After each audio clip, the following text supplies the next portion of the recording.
Hello, everyone. Welcome back. My name is Catalyst, and today I'm going to be going through a deck tech from Magic Set Editor's Field Test 10 in the Theodore Pool. You might have seen my previous video going through the sets in Theodore Pool. There will be a link on screen if you haven't seen it yet. But this is one that I actually didn't cover in that, but is a card that I really love from Stirrings and Goldport that I wanted to give a spin to. So let's read the card. This is Something in the Soil. It is one black green sorcery. You get a soil counter, then mill X cards where X is twice the number of soil counters you have. When you do, you may return a permanent card with mana value X or less from your graveyard to the battlefield. And a deck can have any number of cards with that name. So you can go two, mill two, get something back with two or less. Then the same thing, mill four, get something back, mill six, and so on and so on. So you basically get this scaling reanimator benefit where you keep putting more and more stuff in your graveyard, uh, and it's really cool and really neat, I think. So the first thing with this deck is that this deck is 90 cards. We've got a big deck to fit in 20 soils, and we have a bunch of different creatures, some to support and some to reanimate. But let's get going through all the creatures. So the first one we're going to start with. We're going to start with the one drop. So we have two one drops uh, in this deck. We have Aurora Chronicler. This is just a solid mana dork. It's the only one mana dork in Theodore Pool to my knowledge. Green 1/1, add colorless, but then it has Aspire. When you control a creature with power 4 or greater, you put a +1/+1 counter on this creature one time. And then that turns the colorless into tapping for mana of any color. Pretty nice. Just a solid way to ramp to get to the soils on turn 2, as long as you're hitting your other land drops. So just a solid value pick. The other one drop we're running is Tendergaunt. This is a fun one. This is one that I did mention in my uh, video going over Jane and the Prince of Years. This is a green for a 1/2. Once during each of your turns, when you perform a rite, you may put a +1/+1 counter on this creature if you do mill cards equal to its power. So discarding cards, sacrificing creatures, and casting cards from your graveyard are rights. So within this deck, the main way we're going to be doing this is by discarding cards. We have a couple cards that do that, which I will go through later. But the main intriguing part about this is that scaling mill, which works nicely with Something in the Soil to put a ton of cards in your graveyard. And as you can see, or as you will see later, there are really cool and really neat payoffs for doing that.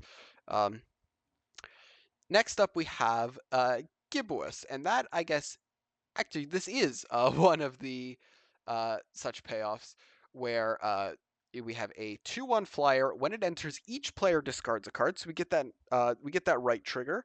And then when there are 20 more cards in your graveyard, you put two +1/+1 counters on it. So it gets bigger once you have a certain density. And because we have 90 cards, 20 cards is not anything that's going to scare us. We are going to be binning 40, 30, 40, hopefully 50 cards over the course of a game, depending on how long it goes.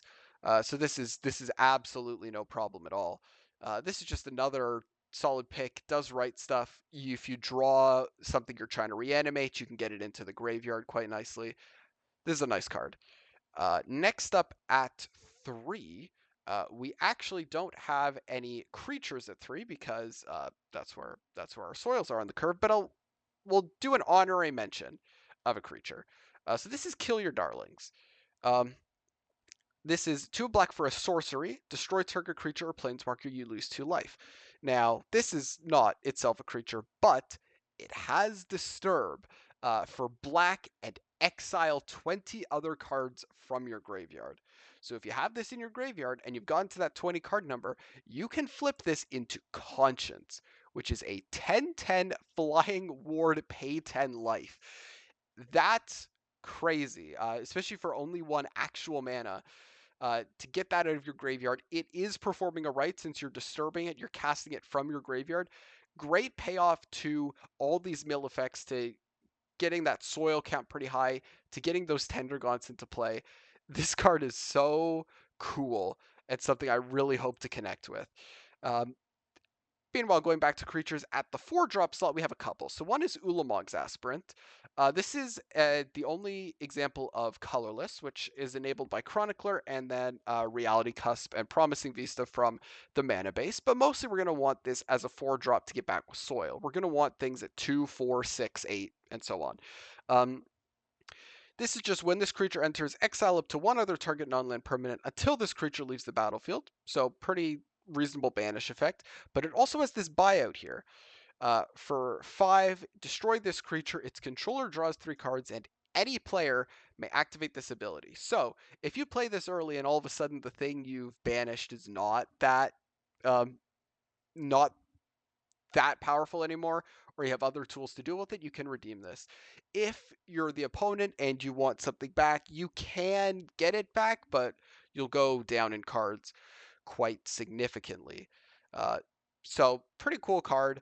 One I really want to give a shot to, just in general. Felt natural for this 4 slot in terms of getting more interaction into this pile.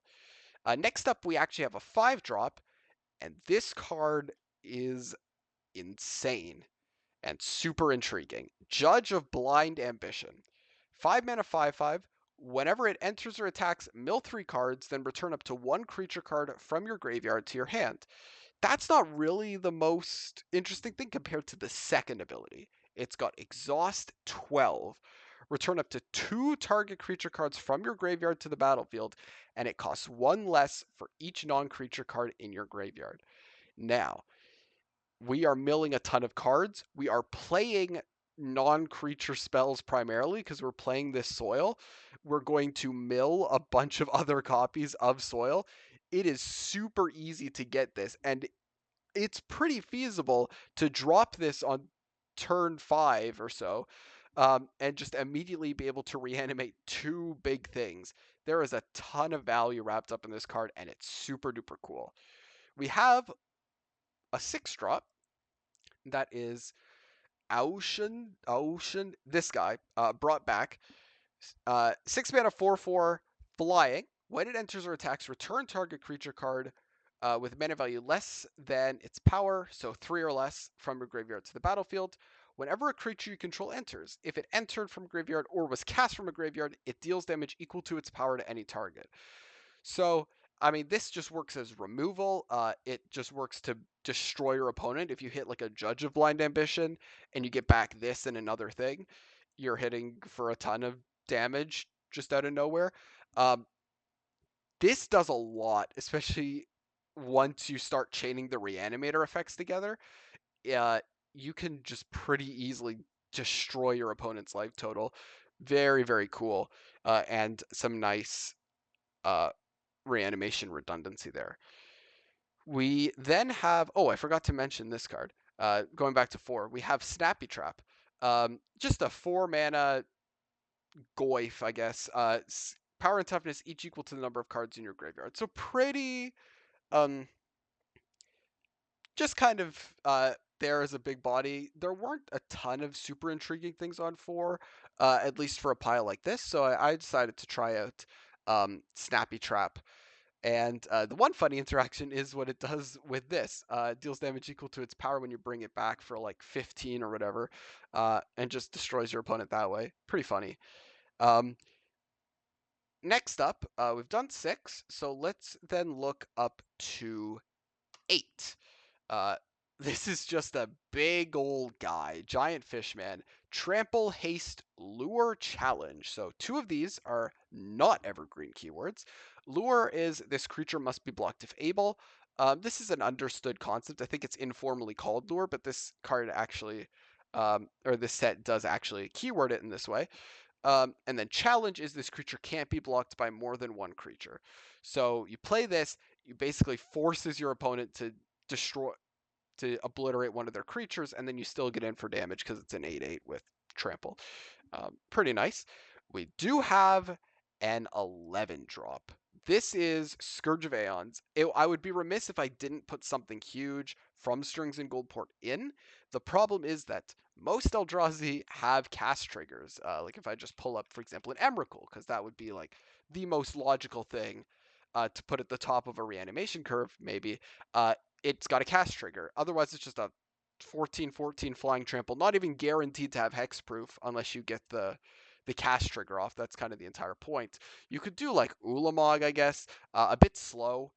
Um, Kozilek, I mean, Kozilek has a cast trigger as well. So kind of your best bet is Scourge of Aeons because you play that on end step, it comes down and destroys most of the board and will keep doing that. Very, very difficult. If you can land this, now with Soil, it's kind of a significant effort, but Judge of Blind Ambition makes it quite feasible to get much earlier than you would otherwise be able to with the quote unquote fair soil plan. And that is all the creatures gone through. So that's our pile of 28 creatures. We have 23 lands. We've got forests, swamps.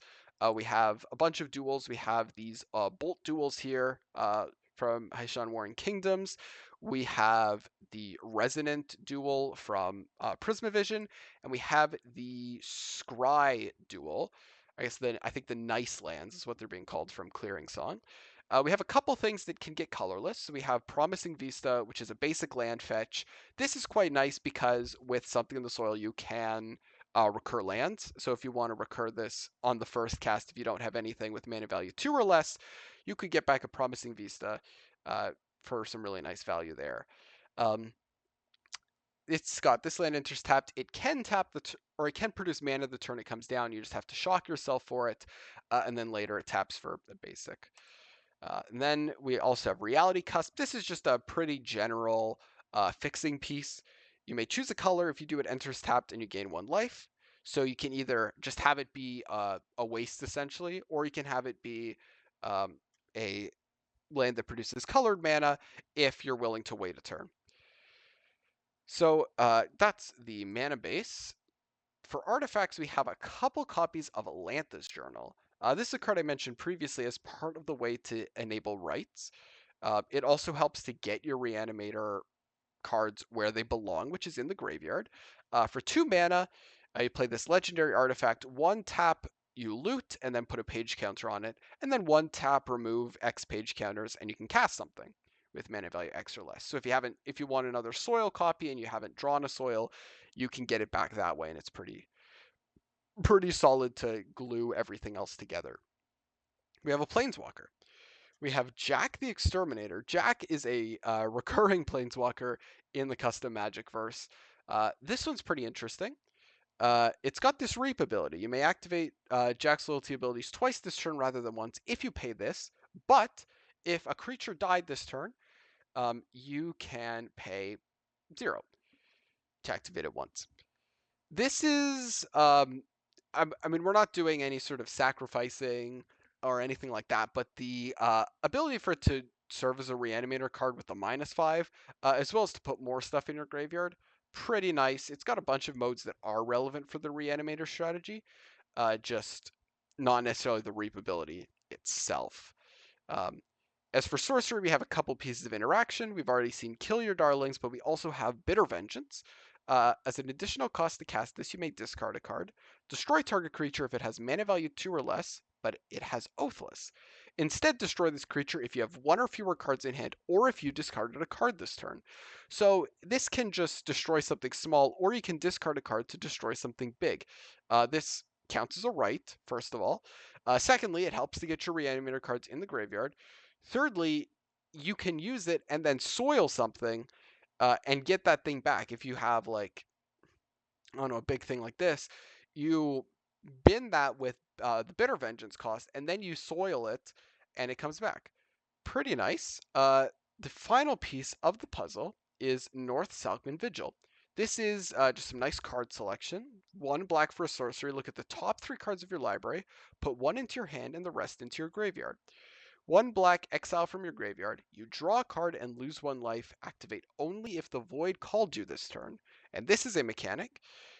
During your turn, the void calls you when a card enters your graveyard from your hand or library. So discarding, milling, surveilling, I guess entombing if you had an entomb, that all enables you to get this second mode, which is pretty nice card advantage to get out of the graveyard, especially considering we are going to be meeting this condition pretty much every turn, since we are going to be consistently milling. And nice card selection puts the right stuff in your graveyard. This is a great piece.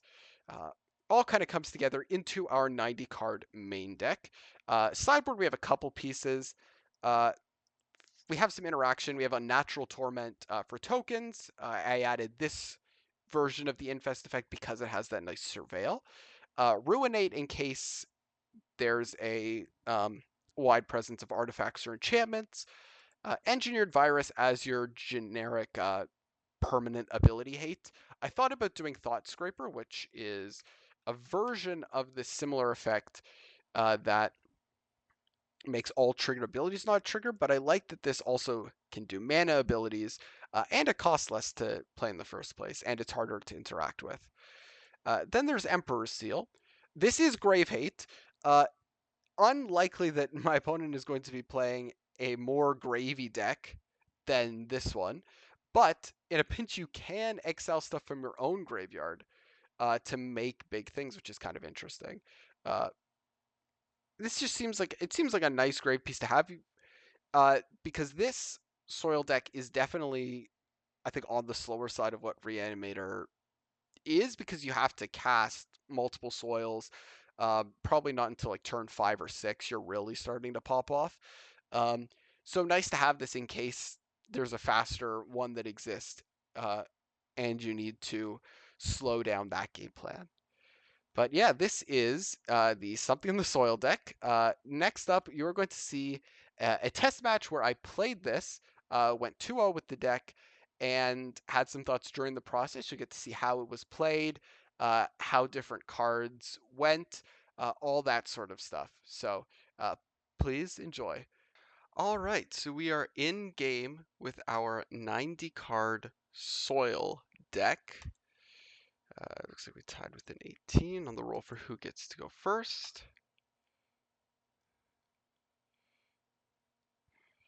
All right, looks like I will be on the draw, unfortunately, but we can certainly work with that. Let's see what we get off the top. So we got Promising Vista, Swamp, 2 Soils, Kill Your Darlings, and Judge. Now, the Soils are nice, but we don't have an early play, and these are both cards we'd rather have in the bin. So I think we are going to mulligan, and that's worse. So I think we're going, yeah, we're going to have to go to 5.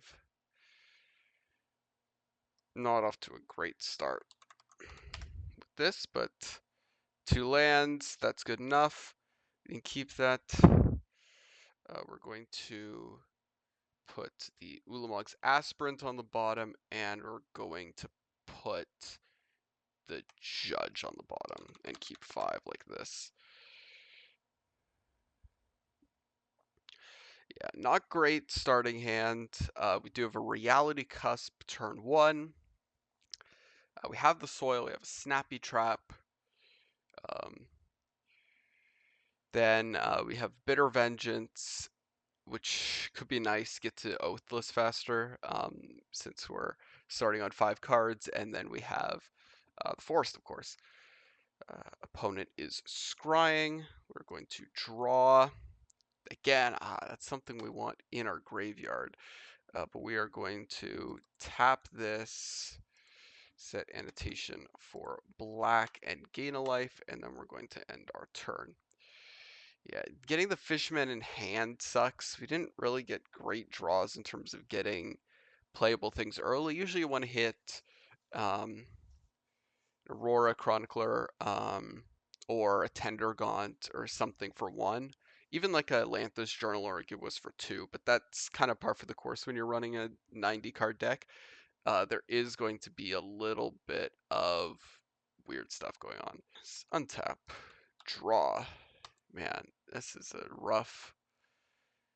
rough start to things. Lots of getting all the expensive things in hand.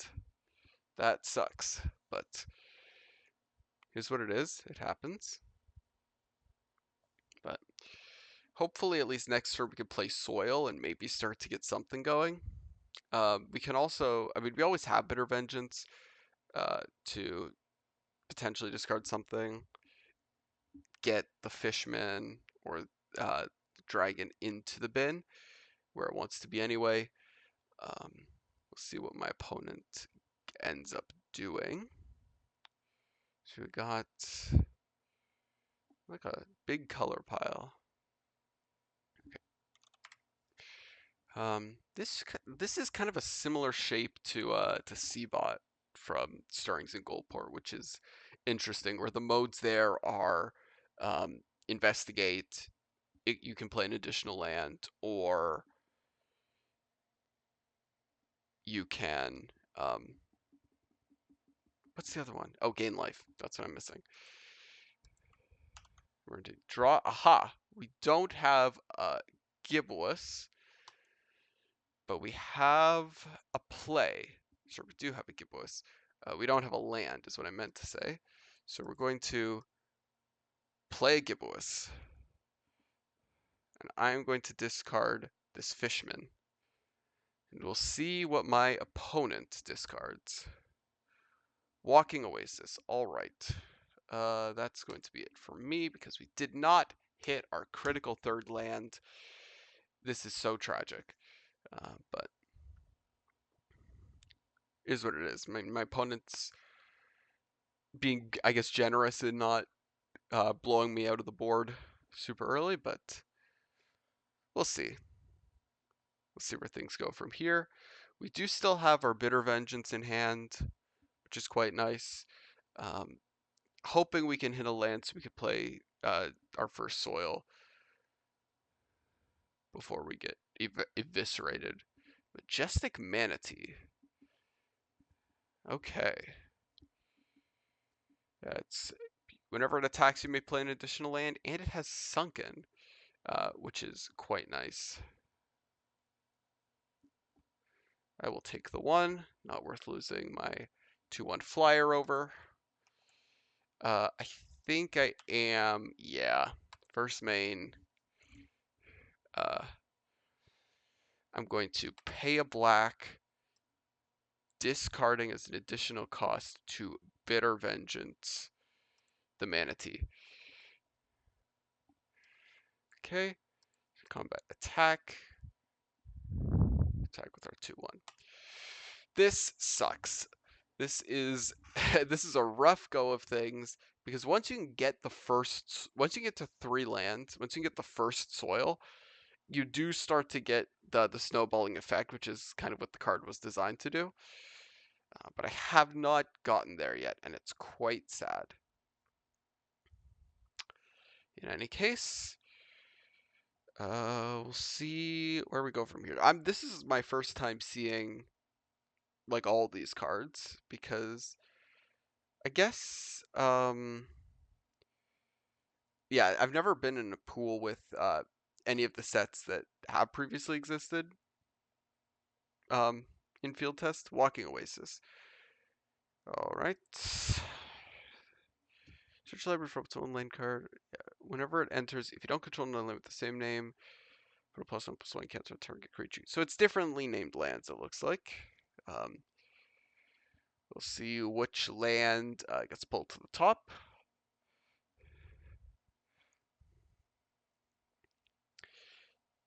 Fortunately, not a particularly scary body, so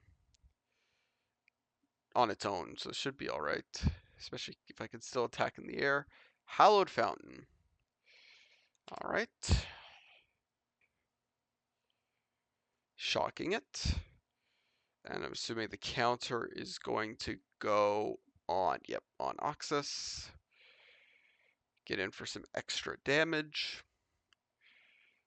But why was it shocked? What is the play there?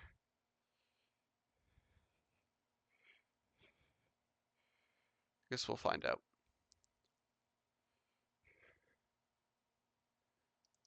I'll take the damage. Go down, and I'll draw. Please be a land. It's not a land, but it does help us find a land. So we are going to play our North Salkman Vigil. We're going to look at the top 3 cards, one of them to hand, rest into graveyard, and we do hit the necessary land, and we get 2 nice things in the bin. And that's going to go in the bin, and then we are going to play a Promising Vista tapped. Next turn, we'll be able to untap with that, and we'll be able to do good things. We're going to attack in the air, and we're going to end our turn. There we go. Now we can start to do stuff. If I look at my graveyard, we do always have this way to get stuff back, but we kind of need to mill something better so we get a hit on 2. Because the first soil is going to come down, and it's going to be mill 2 cards, get back a permanent with MV2 or less, which would have to be like a land or Chronicler, Tendergaunt, Unfinished Draft, or 2 drops would have to be Lanthus Journal, since you already have Gibbous in play. There aren't a ton of hits. Ideally, you'd want to skip right to 4, but obviously not feasible. Snappy Trap now is a 6/6, if that's a thing that ends up mattering. Leviathan Whalefall, sure. Okay, this is from Onigaiko. We got a terminal thing. So it is just a terminal in addition to being a 3/3 vehicle that taps by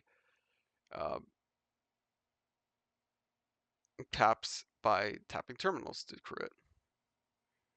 Okay, so I think we've tapped 3 mana now for Enlightened Mentor. Okay. So yeah, definitely a land strategy going on. I'm about to get hit for 4. Yep. Sounds good. I mean, it doesn't particularly sound good, but kind of what I have to say. And there's a jack. Okay. This is still rough for me. First main phase. We are going to go get a basic onto the battlefield untapped. All right. I think now it's I could either do another Bitter Vengeance, in which case I hit what? Like I could hit the Oxus, or I could discard something else, but I think I want to get the soil going. Because now, you'll see, we're going to play soil. We're going to get 1 soil counter. We are going to mill 2. Ooh, we got a Scourge of Aeons in the bin. That's pretty nice. But there's nothing else we can get back, so I'm going to get back my tapped Promising Vista. And that's going to go to the graveyard. Nothing else I can do at this point, so we're just going to attack. Okay. And we are going to end our turn and hope that we do not explode. Also, Snappy Trap comes down as a 9/9 now, which is nice in a pinch, because now we have the 4 mana that we need. If we don't draw a soil, we can just have a 9/9, which is not bad. We're going to get hit for at least 7. Can't really take another hit of that magnitude. There's the Manatee. Being played with using the Sunken ability. That actually plays interestingly with Walking Oasis, because it's not just a land name Trench, it keeps its name and all that. It does get pretty reliable counters. Not to mention that Sunken as a mechanic is just, it provides a whole ton of smoothing value, just to guarantee that you'll always hit the necessary land drops. So we're getting hit for 8. Bit rough. That's okay. Let's see if we can stabilize with a good draw. That's not a good draw. That is not what we needed. That's going to the graveyard. View library. Let's get out a forest. Since, yeah, we have a good balance of colors. It has to be now Snappy Trap, because otherwise we just die to damage. So I'm just going to play out a Snappy Trap. It is a 10/10. Now, I think I need to just chump. So I'm just going to end my turn.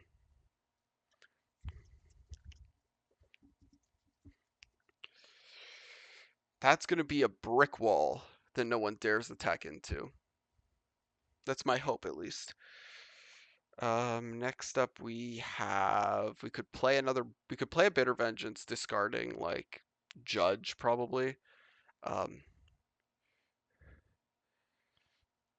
Probably a good way to survive stuff. Especially as Walking Oasis keeps getting bigger. Definitely want to keep that in check. It's gonna be close, but I'm gonna survive this turn, I think, unless something crazy happens. All right.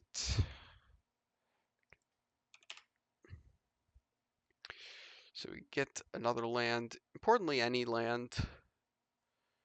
So gets the Walking Oasis trigger.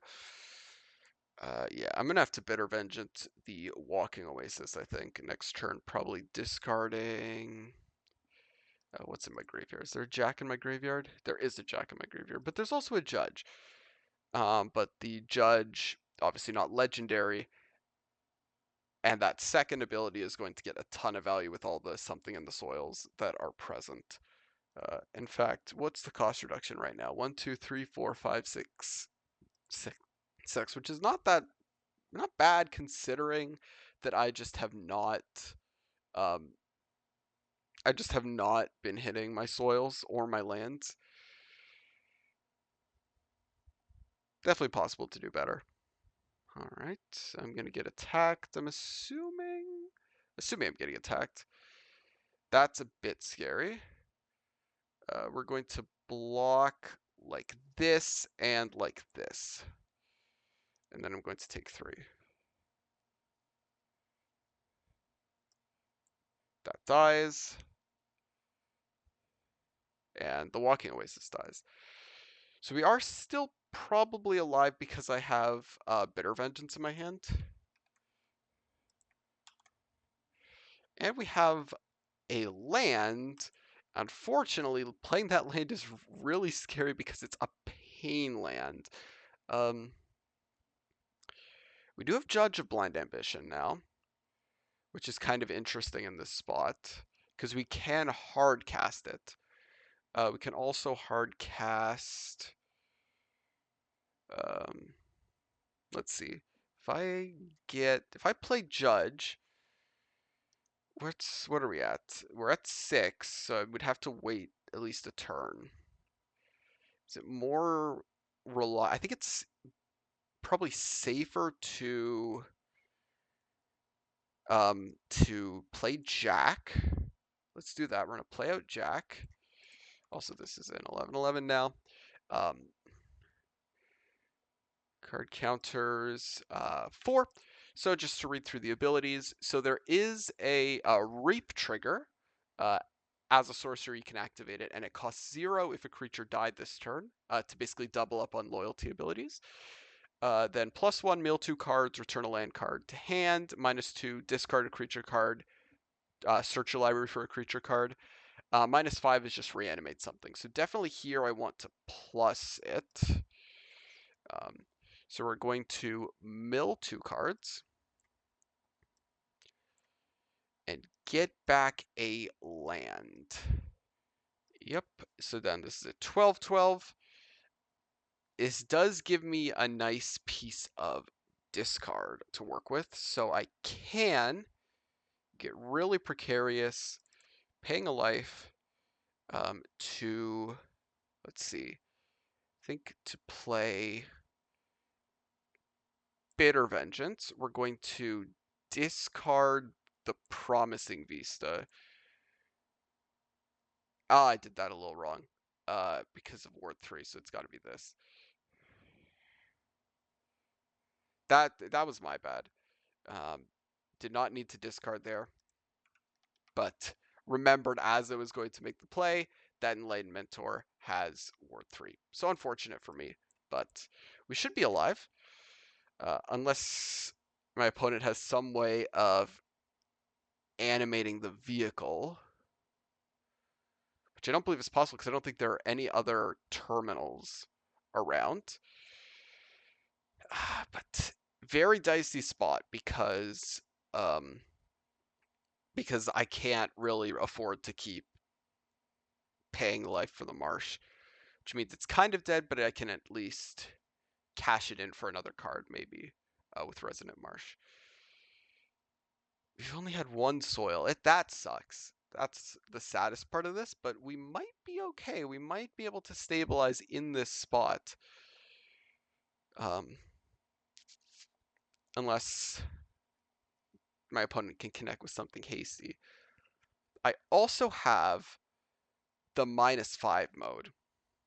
Okay, just a straight pass. Okay, I have an Ulamog's Aspirant. I can -5 to get back a Scourge. Although the Scourge is a bit scary.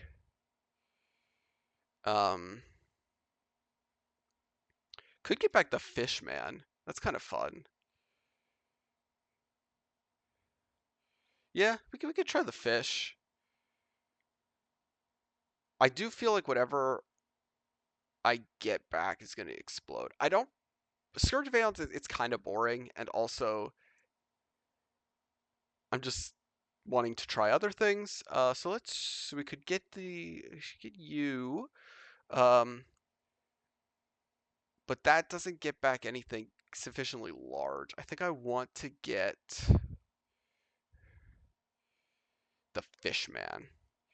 Yeah, let's do that. So we're going to put you on the stack.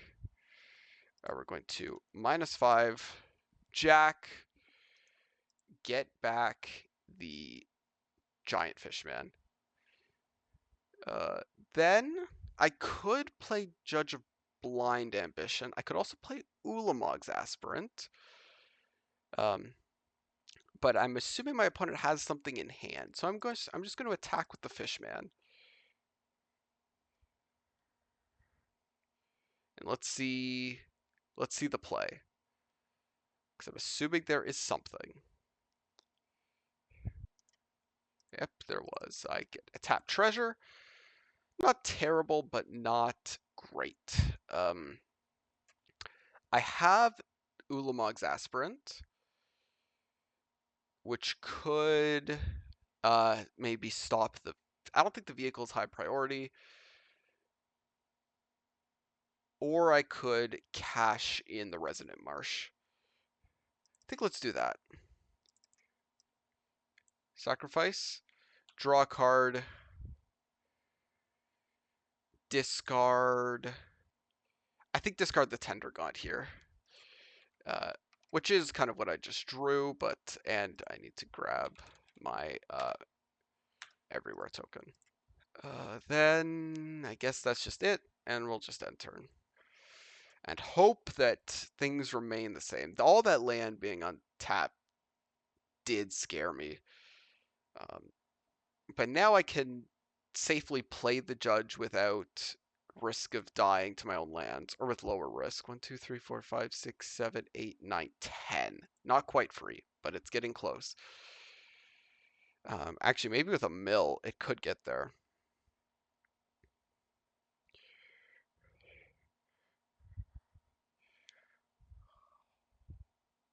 We will see.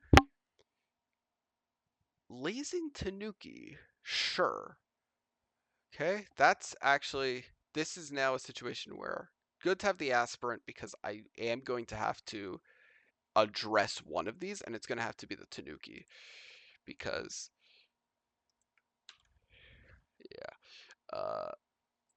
first main, I don't think I have any other viable play that's not just doing that, because I think otherwise I explode. I guess actually I could play Judge, because Judge kind of chumps it. Yeah, let's do that. We're going to play out the Judge.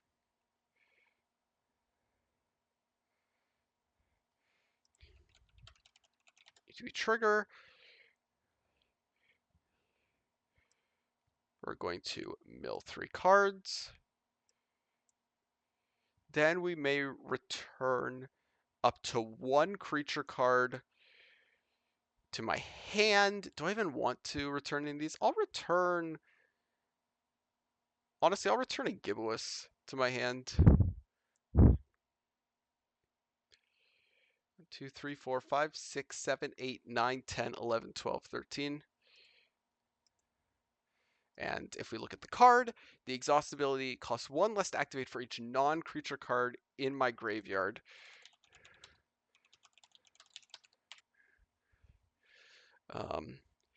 Then we will go with, let's get, I think let's get Scourge Beyond and Ocean.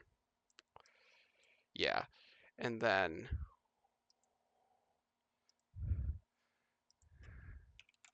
we have that ETB, which is going to get back, we'll get back Tendergaunt, I guess, because it refuels the graveyard.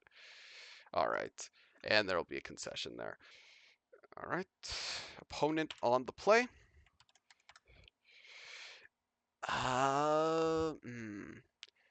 Bit too high mana value again. We have a couple soils, which are nice. We could just run it with the soils and see what happens. Might as well. I'll keep 7. Um,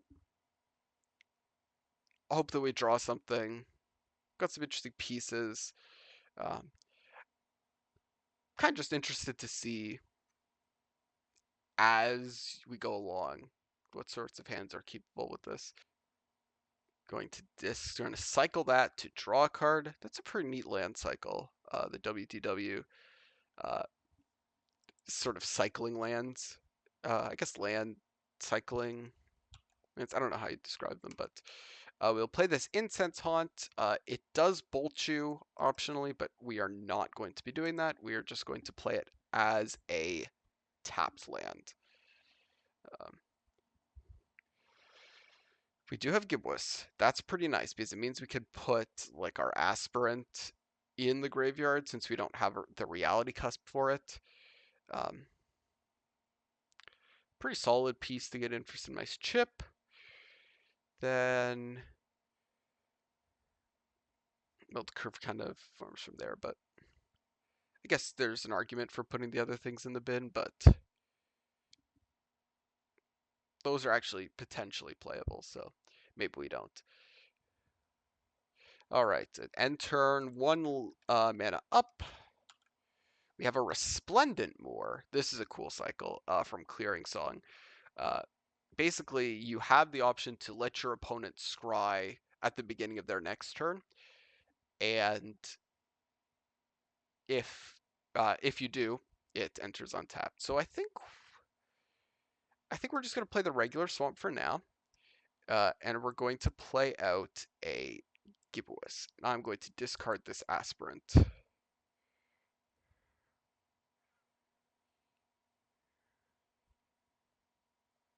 All right, my opponent discard. So we got a lot of, I guess, this cycle where now that they're in the graveyard, it gives boons to the land still remaining. Pretty neat. Importantly, we hit our necessary land drop to cycle or to soil during the next turn. Very, very nice. All right, what is my opponent going to do? Got a breeding pool. Classic. Good reprint. Love Shocklands. Opponent shocks it and is tapping 3 for the Manatee. Manatee is back, and this time I do not have removal for it. That's okay. We're just going to play our soil and have a good time. I will put it in the untapped mode, and I'll play my first soil. 1. Let's mill 2. Let's hope that we hit something. We do. We hit an Aurora Channeler. We can hit an Aurora Channeler, or we can hit another Resplendent Moor. I actually kind of want to get the Moor out. No, because we have Judge in our hand, so I think it's actually better to keep that stuff there. Let's get out the Channeler. And do that. Then we will attack for 2. Also, this colorless source, and this is something I kind of overlooked, it does allow us to play the Aspirant. I think actually, this is like a note I'm making on my own card. I do think the ability should be sorcery speed. Just because you don't want to block with it and then be like, and basically sack it to draw the cards. Feels kind of sad. I'll take 7. I'll take 3 is what I meant to say. Irrigated Earthworks, it's one of these. My opponent can play 2 lands this turn if they wish to. Alright, leaving a bunch of mana untapped. Very scary. Got a Bitter Vengeance, potentially for the Manatee. That's nice. We do have Aspirant, or we have Second Soil. I think we go Second Soil, and then we have Bitter Vengeance if we need it. Yeah, that seems like a good way to do things. Because we want that number to tick up so that we can start hitting the big stuff. 1, 2, 3, 4. What can we get out of this? We can get an Aspirant. I forgot that was there. So let's do that. Let's get the Aspirant back.